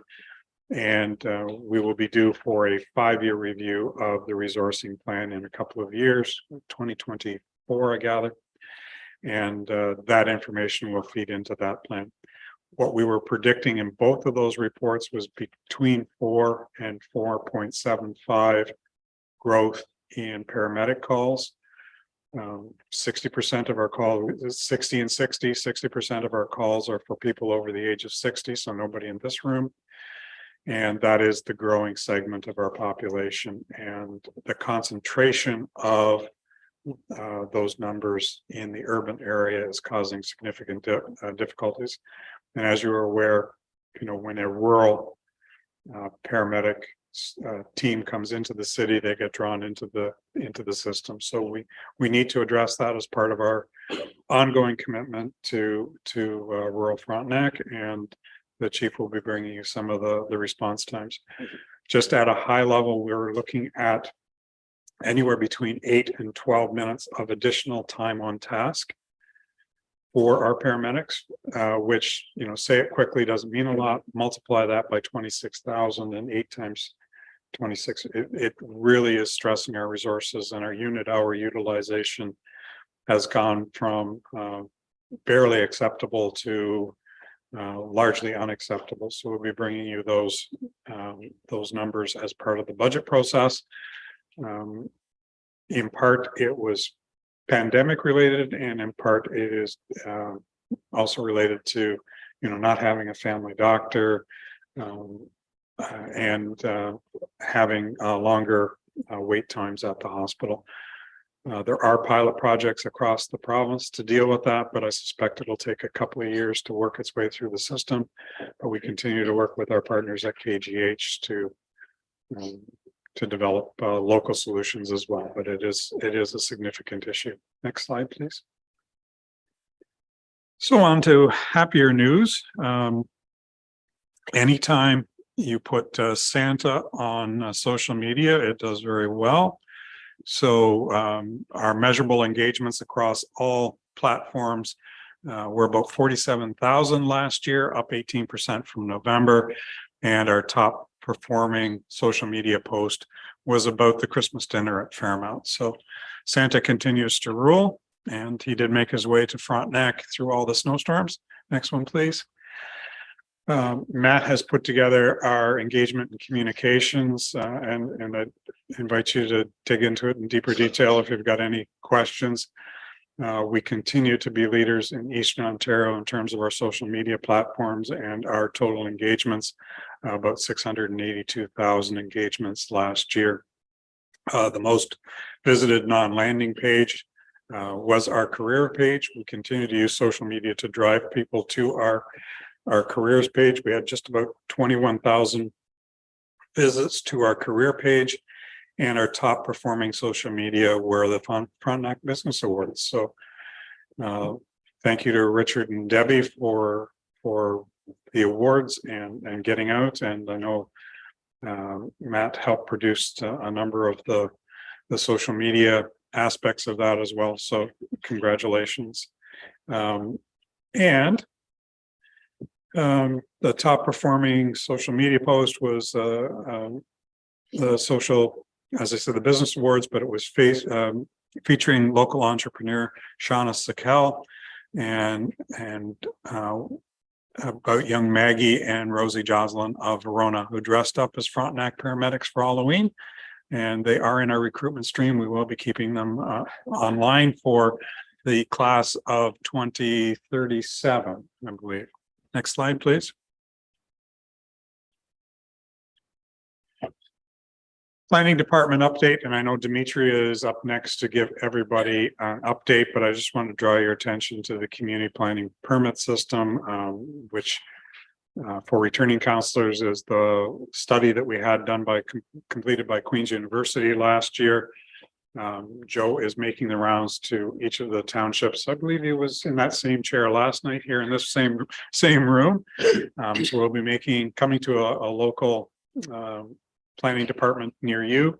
We are cooperating with South Frontenac and looking at implementing the community planning permit system, which will relieve a lot of the stress on the planning system, but ensure that councils and the public have input up front. And I'm sure Joe will be back giving us more information. Next slide. These are the final numbers for December of last year, and applications have been a bit slower in December and January than they were in years past.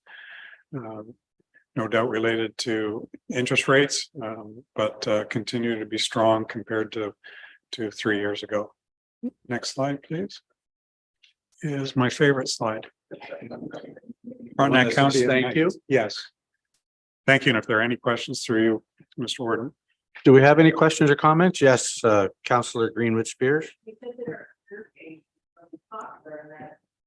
a possibility of position recruitment in there to connecting with it? No microphone on. Sorry, I was pointing out that our career page is very popular, and I was wondering if we could put a link in for physician recruitment. If people are visiting that page so much, checking out our county, maybe that would help. Certainly, I think we'll need to have a place to send them. And I think that discussion will happen over the next couple of weeks and through budget. But yes, absolutely. That is our most popular page, and anything we can do to help on that. And just one point, you have a meeting set up on Rona regarding communal services, and Frontenac Islands will probably be one of the ones that are quickly impacted by something like that. Would I be able to join in that meeting to listen? It's Frontenac's meeting, so. Oh, I'll Please consider.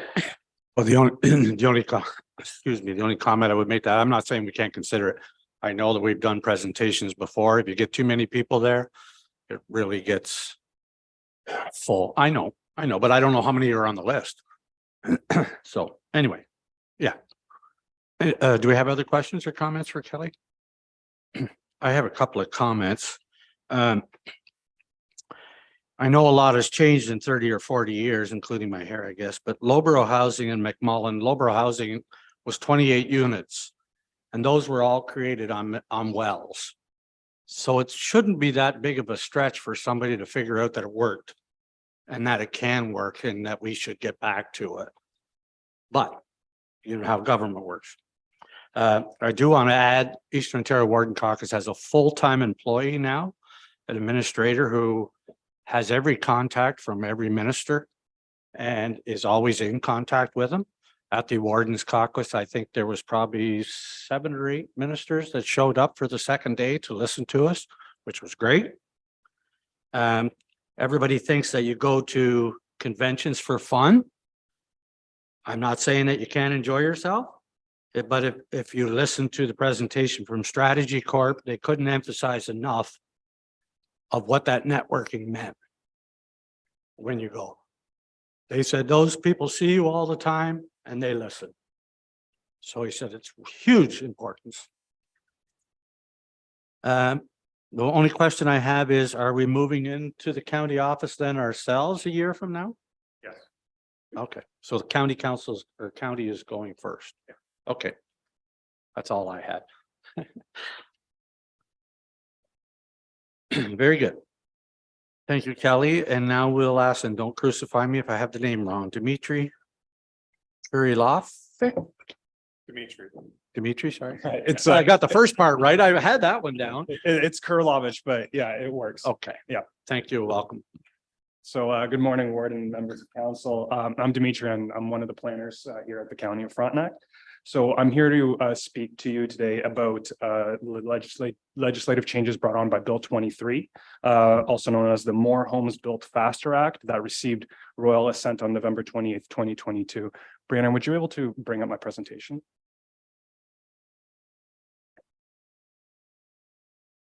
So I'll just keep on going here. But while the bill introduced a number of changes to various statutes and regulations that make up the planning framework in Ontario, only those that may impact the county were discussed in the report and in the overview presentation that I'll be providing today. Overall, it appears that the bill will result in changes to the way that development applications are reviewed, who can appeal certain applications, how parkland dedication is collected, how development charges are administered, and how provincially significant wetlands are evaluated. You may as well just skip to slide 3. Perfect. So one of the most significant changes resulting from the bill was the change to the Conservation Authority involvement on planning matters. The bill has effectively prohibited Conservation Authority from providing comments to their municipal partners on any developments that may have an impact on natural heritage. So in other words, conservation authorities are no longer permitted to consider impacts on wetlands, streams, and shorelines of water bodies in the review of development applications. So this will have an impact on all townships within the county because prior to this bill, municipal planning staff relied on expert advice from conservation authorities partners on the potential impact that development may have on those natural heritage features. This is problematic because the provincial policy statement, which is the overarching policy tool that essentially sets out the minimum standards for consideration on a planning matter, requires municipal planners and municipal council to ensure that any proposed development considers impact on natural heritage features and systems through the review of the development application. Since municipal planning staff do not have the necessary expertise to properly assess impact of development on natural heritage features, the change to the regulations has effectively left an expertise gap that will need to be addressed by each township. So in short, going forward, all of us will need to figure out how to conduct natural heritage review within the county and our townships. So next slide, please. Bill 23 now also restricts who can appeal minor variance and consent or severance applications. So prior to the changes, both types of applications could be appealed by third parties. So neighbors, lake associations, community groups, and anybody that really has an interest and may be impacted by a development. The change now only allows certain persons that are prescribed by the act to appeal an application, and the persons that are prescribed by the act or those who can appeal now only include the municipality, the applicant, the minister, First Nations, utility energy companies, and railway operators. Other applications such as official plan amendments, zoning bylaw amendments can still be appealed by third parties. Next slide. There's also been lots of talk about how the bill will require municipalities to permit a minimum of 3 dwelling units on a property. We would like to point out that this change only applies to properties that are located within what's called an urban residential land area. And urban residential lands are defined as lands that are located in a hamlet or an identified settlement area, and that are both serviced by municipal water and municipal sewer systems. So partially serviced lots, such as those in Sydenham, do not meet the definition of urban residential land. This change, therefore, will have no impact on Frontenac County. The one thing to note here is that at this point, it's unclear if developments that are developed using communal services that include both water and sewage that are located within an identified settlement area will be impacted. This is something that planning staff will be working with the Ministry of Municipal Affairs and Housing to determine in the next few months. Next slide. Bill 23 now also excludes any projects that propose 10 or fewer residential units from the process of site plan control, as well as the review of exterior design of buildings and landscape considerations. So as a background, site plan control is a tool that's prescribed by the Planning Act that allows or that attempts to reduce land use conflicts by allowing staff to manage the review of such details such as the location of snow storage, garbage facilities, landscape buffers, et cetera. So things that could have an impact on adjacent properties and things that could be done to reduce that impact. So the removal of this type of stuff from site plan control will have an impact on all municipalities because the site plan control bylaws of Central Frontenac and North Frontenac currently applies to developments that propose 6 or more dwelling units. In South Frontenac, their site plan control applies to developments that contain 4 or more dwelling units. And then on Frontenac Islands, the bylaw applies to 3 or more dwelling units. So what does that mean? It means that each municipality will need to update their site plan control bylaw and perhaps their zoning bylaw to prescribe some of the issues that we typically deal with through site plan into the actual zoning parameters itself. So we may want to consider adding provisions for snow storage, garbage facilities in the actual zoning rather than dealing with them through site plan control. Next slide. Another change to the Planning Act has removed the requirement to hold a public meeting before an approval of a draft plan of subdivision. This change allows the change, however, does still allow municipalities to adopt policies that outline the criteria that would be met to hold public meetings, should council choose to do so. County planning staff are of the opinion that public meetings are important. They're important tools for information exchange between nearby residents or anybody that may be impacted by a plan of subdivision. And the people who are impacted, their knowledge needs to be included in the draft plan review process. So because of that, county planning staff are still recommending for public meetings to be required for any proposed subdivision developments. Next slide. There's also been changes to the parkland dedication requirements as well as development charges. So the change to the parkland dedication requirement will not have an impact on the municipalities in Frontenac County, simply because the current maximum rate of parkland dedication or cash in lieu of parkland dedication that are enshrined in the various municipal bylaws are actually below the maximum rate that's now been prescribed in the legislation. However, one thing that will impact the municipalities is that you will need to ensure that 60% of the parkland dedication reserve fund is allocated or spent every year. The term allocate has not yet been defined in the legislation, so we don't really know what that means quite yet, but that's something we will work through once more information or more regulations are received from the province. So the change also allows one significant change, and this is mainly for large developments or plans of subdivision. Large plans of subdivision is that instead of collecting cash in lieu, sometimes the municipality may want to allocate parkland or take parkland from a development for the purposes of creating a park. In the past, it used to be where the township staff and the applicant would essentially negotiate what lands would be dedicated for the purposes of park space. The change now basically takes away the municipal involvement in parkland dedication and allows applicants to identify what lands they want to dedicate to the township instead of going through the negotiation process. And the way reading the legislation, it seems like the only way to dispute or negotiate parkland dedication is to actually appeal the dedication to the Ontario Land Tribunal. So yeah, that's the correct slide. The change to the development charges now requires a reduction or a discount for all attainable, affordable, and not-for-profit housing units. Similarly, the municipality must also discount purpose-built rental units from various development charges. The change also now requires any new development charge bylaws to be phased in over a 5-year period. So what that means is when a new development charge comes into effect, the first 4 years are discounted. So in the first year, you only pay 80%, the second it's 85, 90, and then 95% of the maximum development charge that can be charged. So it's kind of a phase-in system.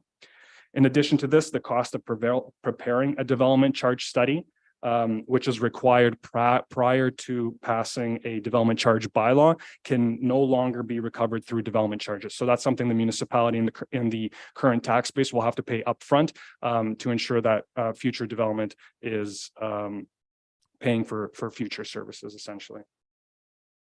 So further to this, the change also now requires municipalities to allocate 60% of their development charges into projects related to water supply services, wastewater, and roads at the beginning of every year. So again, the issue here is that the term allocate has not yet been defined.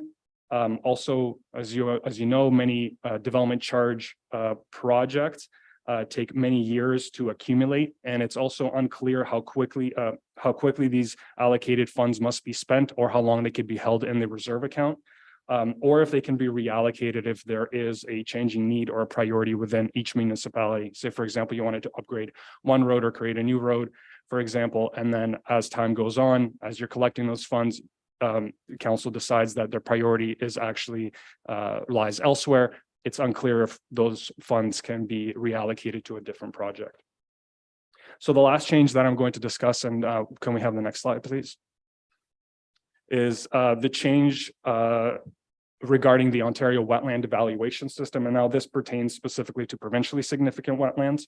So prior to the changes, when wetlands were evaluated to determine if they meet the provincial criteria of being considered as provincially significant, the evaluations either had to be conducted by staff from the Ministry of Natural Resources or Conservation Authority.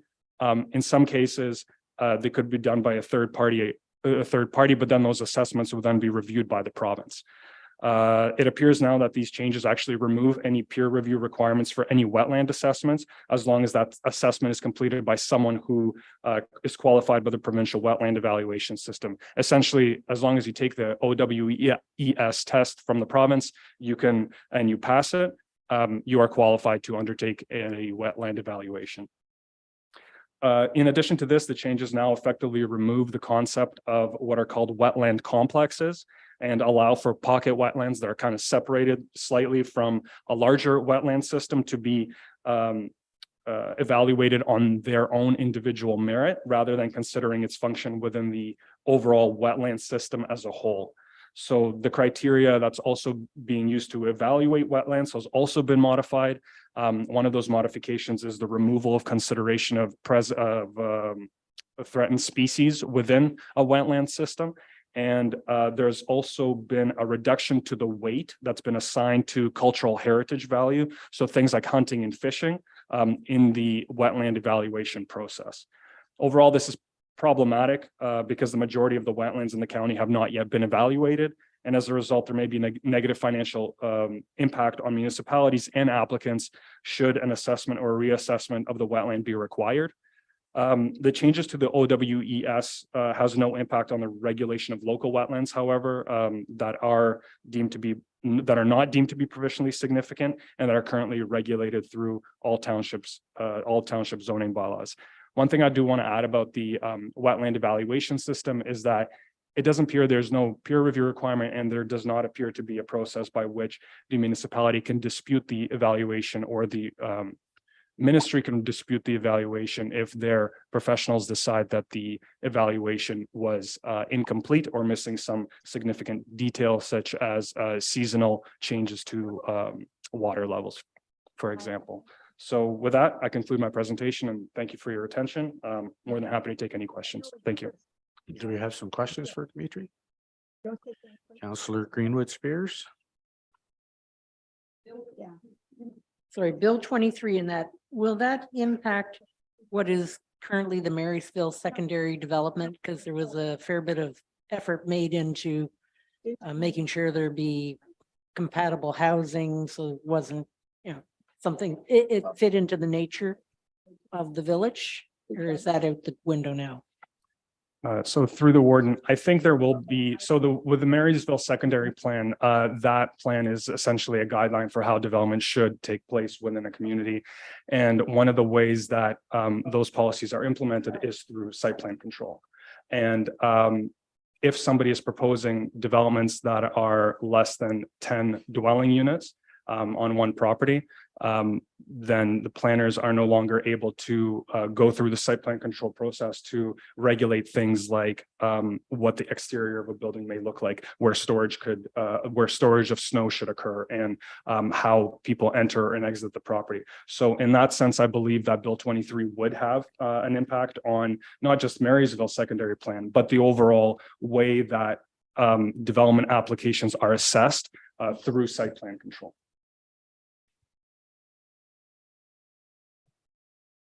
Okay, I actually have a couple of questions. The Ontario Wetland Assessment, is that at the provincial level then? It's not locally we're doing it, you said, right? That's right. So the Ontario Wetland Evaluation System is, it's essentially a provincial repository of wetland information. And so wetlands that are deemed to be the most valuable or provide the most important ecosystem functions are then protected by the province. So it is a provincial thing. The second part is when you mentioned on the communal services page, and I don't know the page up there, so it was back a ways in the hamlets. I'm a little bit concerned about that because in our OP review, right now, the lot sizes in our township are 2 acres or whatever you want to use for hectares.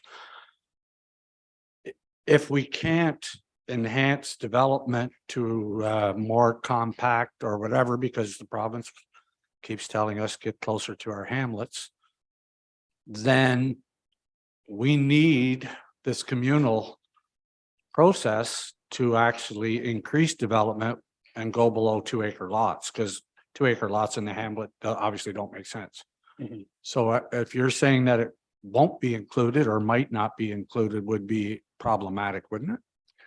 So I think part of the changes to the that would have an impact or be impacted by the communal services relates back to the definition of what is defined as urban residential land, right? So what my presentation, my report was basically saying is that we're not sure if you are located in a hamlet designated settlement area, if the definition of urban and you are serviced by both municipal water and sewer, if those municipal services are provided by a municipal corporation that provides communal services, if you are then required to have 3 dwelling units on each property. So I don't think that the changes to Bill 23 will have an impact on the sizes of properties that could be achieved when implementing communal services.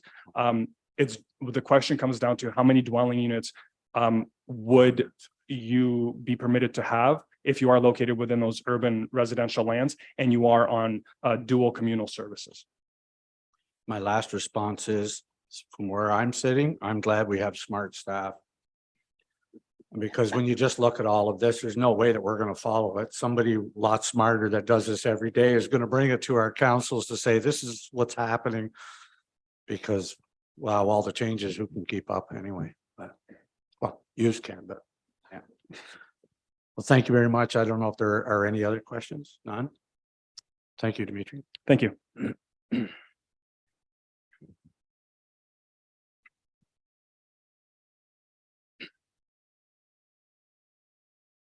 So going to consent report from the Chief Administrative Officer. We are not going to read all of that, of course, but we need a mover and a seconder. Councillor Fowler, seconded by Councillor Lichty. That they accept the Chief Administrative Officer report. All in favor? Carried. Then we have item A that says that council consent to the approval of reports A through C. They are in your agenda. We're not going to read them. And do we have a mover? Pardon? Oh, that we carried two already? I thought you said they were separate. Yeah, those are the three that are under the consent. Okay, sorry, I should have asked them if anybody had any questions first on those. I thought it was just Kelly's report and then the next part of it, but that's okay. Were there any questions? None? Okay. Phew. Phew. Guess we passed it, okay.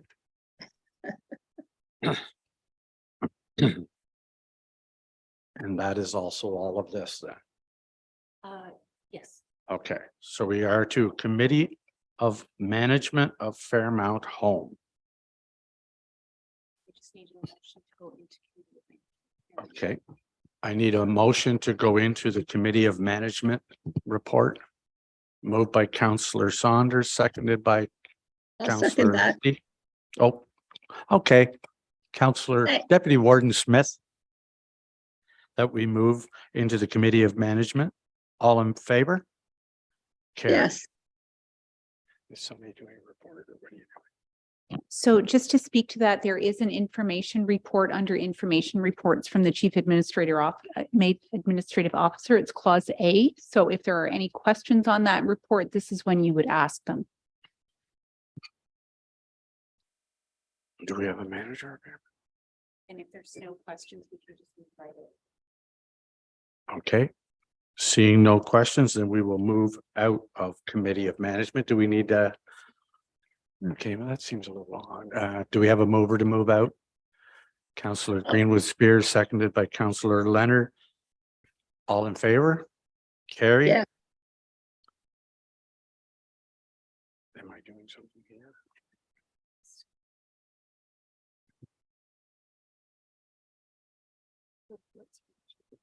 Yeah. We're just.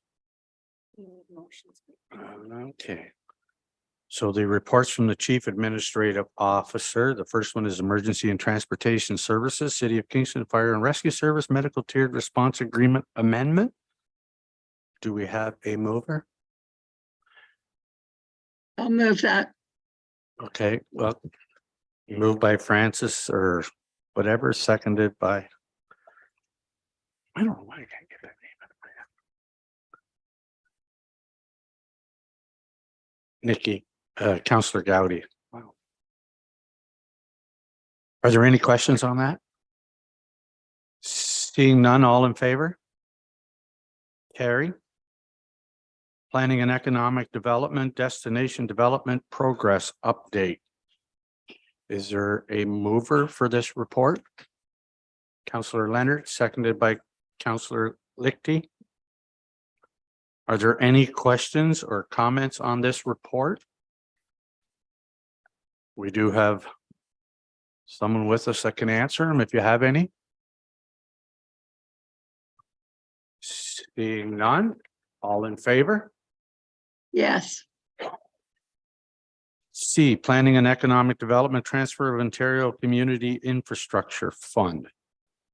Do we have a mover? Councillor Greenwood Spears, seconded by Councillor Fowler. Do we have any questions for, yes, we do. Okay, Councillor Greenwood Spears. Just wondering if any of these funds can be applied to creating bike lanes on roads. Yes, In Frontenac Islands. yes, Okay, you receive your own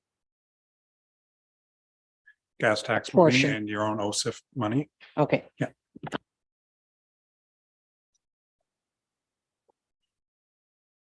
And this money was outside of the funding that we normally contributed to KMP. Was that this one or was that the last one that I already missed? This is the OSIP, so this is above and beyond. So it's not, it's coming out of somewhere, but not out of what we already put aside for KMP. Okay, if there are no other questions, all in favor? Yes. Carry. Information items. I don't know if anybody has any questions on that. I don't need a motion. Reports of the, hold on.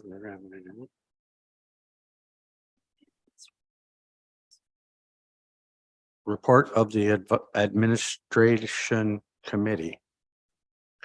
Do we need a mover and seconder? Do we have a mover? Councillor Gowdy, seconded by Councillor Lichty. That we accept the report of the administrative committee. Are there any questions on that report? Seeing none, all in favor? Carry. Do we have a mover that we return to council? Councillor Leonard, moved by Councillor Leonard, seconded by Councillor Greenwood Spears, that council revert from committee of the whole to council. All in favor? Yes, Thank you. I'll take over, Fran. you're doing a good job.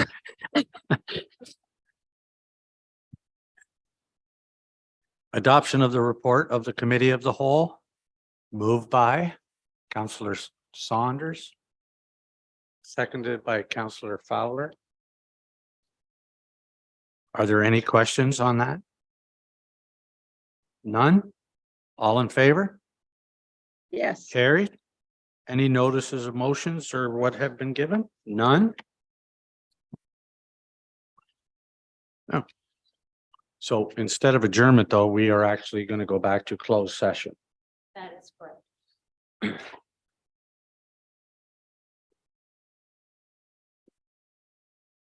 Moved by Councillor Leonard. Seconded by Councillor Gowdy. That council revert itself into closed session. Do I need to, I don't need to read the whole. Okay. And what else? do I need to say? Any questions? All in favor? Yes. Carried. Thank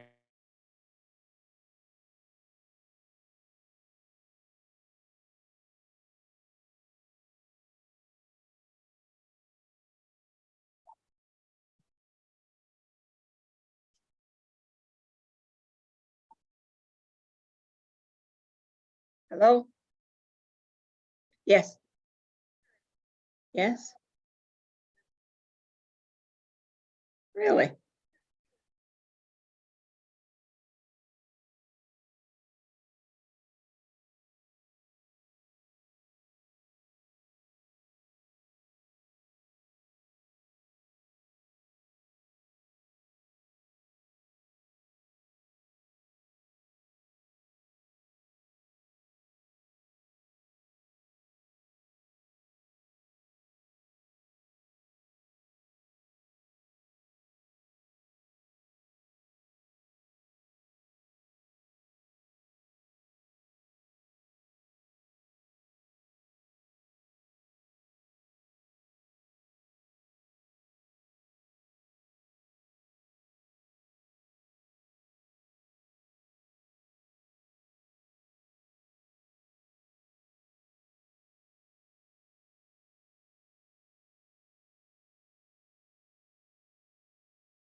So we just need a mover and a seconder to rise from closed session of committee of the whole without reporting.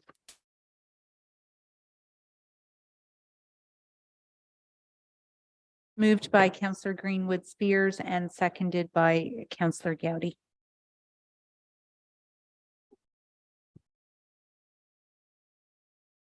All in favor? Carry. Then we are going to move to bylaws. Are we reading it first, or do you want to move her in the shape?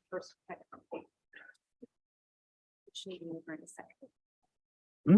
Yes, you need a mover and a second. Yes, yep. First and second reading of all the bylaws, A through whatever. Do we have a mover to do first and second? Councillor Leonard, Councillor Gowdy. First and second reading for the bylaws. All in favor? Carry.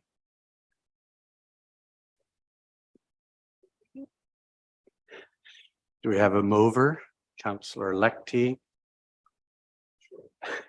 for third reading, and Councillor Greenwood Spears, or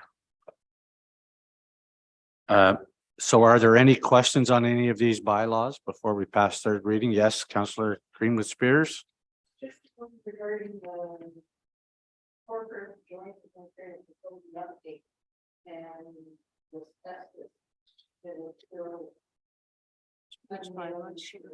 Which bylaw could you?